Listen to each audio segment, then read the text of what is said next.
நேர்கள் எல்லோருக்கும் வணக்கம் மற்றும் ஒரு காணொலியூடாக சந்தித்திருக்கின்றோம். தாயகத்தில் ஏன் இந்த கிபிலோயா திட்டத்தை தமிழ் மக்கள் எதிர்க்கின்றார்கள் என்ற கேள்வி தற்பொழுது எழும்பி இருக்கின்றது.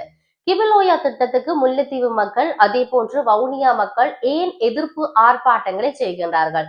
ஏன் இந்த திட்டத்தை முல்லைத்தீவு அதே போன்று வவுனியாவை நோக்கி கொண்டு வருகின்றார்கள் என்ற பலதரப்பட்ட கேள்விகள் இருக்கின்ற பொழுது அதற்கு பலவிதமான விமர்சனங்களும் பலவிதமான கருத்தாளர்களும் இன்று சமூக வலைத்தளத்திலும் சரி மக்களாலும் சரி முன்வைக்கப்படுவதை நாங்கள் அவதானிக்க கூடியதாக இருக்கிறது.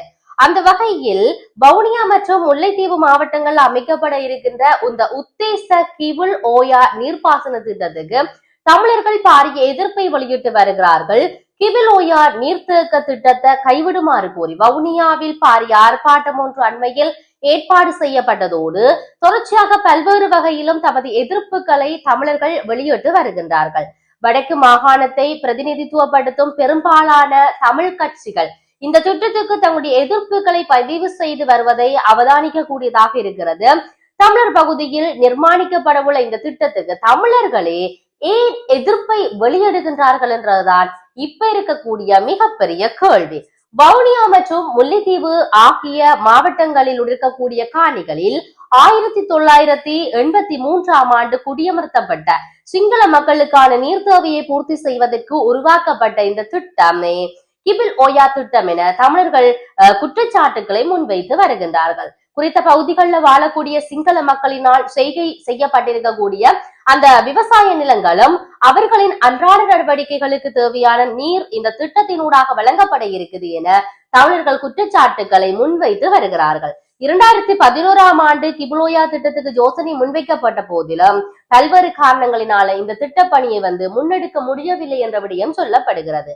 இந்த நிலையில தான் தேசிய மக்கள் சக்தி அரசாங்கம் இந்த திட்டத்தை அமலுக்கு கொண்டு வர தீர்மானித்து இருக்கின்றது. இதன்படி 2026ஆம் ஆண்டு ஜனவரி மாதம் 19ஆம் தேதி நடைமுறை பெற்ற அமைச்சரவை கூட்டத்தில் இந்த திட்டத்துக்கான அனுமதி வழங்கப்பட்டிருக்குது.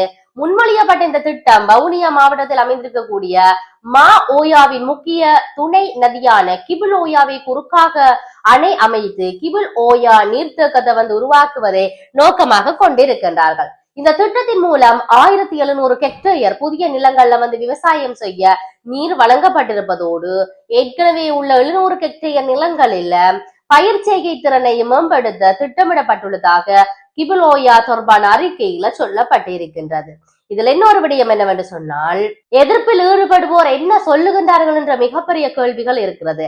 பாரம்பரியமாக வாழ்ந்த தமிழர்களுக்கு விடுவிக்க முடியாத காணிகளை சிங்கள மக்களின் நீர் தேவையை பூர்த்தி செய்கின்ற வகையில தான் அமைக்கப்படுகின்ற அந்த கிபிலோயா திட்டத்துக்கு விடுவிக்க அதாவது அரசாங்கம் நடவடிக்கை எடுத்துள்ளதாக இலங்கை தமிழிசை கட்சியினுடைய நாடாளுமன்ற உறுப்பினர் பத்மநாதன் சத்தியலிங்கம் இந்த விடயத்தை சொல்லி இருக்கின்றார். தாங்கள் இலங்கையில உலர் வலயத்தில வாழ்கின்ற மக்கள் வவுனியா முல்லைத்தீவு மன்னார் மாவட்டங்கள்ல நீர் தேவை என்பது விவசாய தேவைக்கும் அன்றாட தேவைக்குமே இருக்கின்றது. அதை விட தனி குடியேற்ற மக்களுக்கு மாத்திரமே இல்லை. ஆகவே இந்த குடியேற்றப்பட்ட மக்கள் என்பது இந்த வன்னி தேர்தல் மாவட்டத்தை எடுத்துக்கொண்டால் சிறிய மக்கள் அவர்களுக்கு இருக்கின்ற அதே தேவை மகாவலி எல் வலயத்துக்குள்ள வெளியிடப்பட்டு அந்த வெளியில உள்ள மக்களுக்கும் இருக்கிறது என்ற விடயத்தை சத்தியலிங்கம் சொல்லி இருக்கின்றார். அந்த குறிப்பிட்ட மக்களுக்கு மாத்திரம் இந்த திட்டத்தை செய்கின்றார்கள்.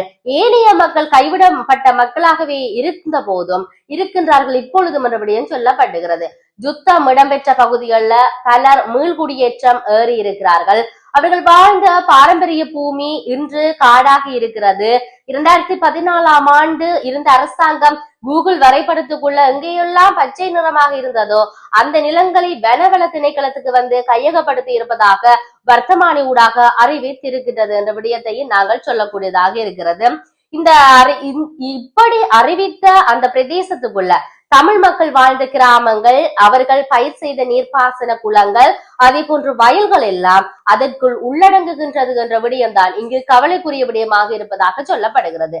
இந்த பிரதேசத்துக்குள்ள மீள்குடியேற்ற வந்த மக்களை அந்த வர்த்தமானி காட்டி இன்று வரை அவர்களுக்கு அனுமதி வழங்கவில்லை என்ற விடயம் சொல்லப்பட்டிருக்கிறது. ஆகவே இந்த திட்டத்தை கைவிட சொல்லி பல மக்கள் தொடர்ச்சியாக கிபுலோயா திட்டத்துக்கு எதிராக தங்களுடைய ஆர்ப்பாட்டத்தையும் போராட்டத்தையும் செய்து வருகின்றார்கள் என்ற விடயத்தை நாங்கள் சொல்லக்கூடியதாக இருக்கிறது.